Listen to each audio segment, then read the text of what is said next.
So, Mark, Oh, huwag mong kalimutan yung pinag-usapan natin ha. Ngayon, iabot ko sa'yo yung cellphone. Tapos, bukas, pupunta ako sa bahay niyo, kukunin ko yung bayad ng 5,000. pangako bukas, ibibigay ko yung 5,000 yung bayad ko. Pero mamaya talaga makukuha ko na yung cellphone. Sige. Sige, sige. Papunta na rin ako sa meeting place natin.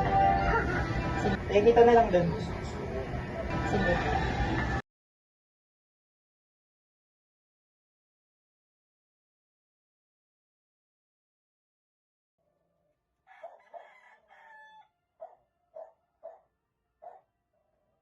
Marco, tapos bukas, yung bayad mo, kunin ko na lang sa bahay niyo. Pangako.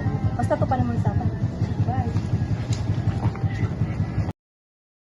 24 hours later. Mark? Mark? Mark, nandito na ako para kunin yung napagkasunduan natin kahapon. So, pasensya na kasi nagkaroon kasi ng emergency kaya nagamit ko yung pera yung pababayad ko sana sa cellphone. Ha? Pero di ba ngayon yung napag-usapan natin kahapon? Pasensya talaga ano eh. Kaya pinipili ko na lang na i-cancel yung kasunduan natin. Ibalik mo na lang sa akin yung cellphone para wala na tayo obligasyon sa isa't isa. Isa sa uli ko na. Kaya sa susunod, siguraduhin mo na kaya mong tumupad sa usapan.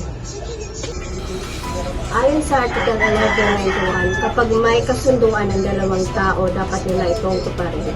At pag may isa sa kanila na hindi tumupad, may karapatan ng isa na tapusin o i-cancel ang kasunduan or pilitin na tuparin ang napag-usapan.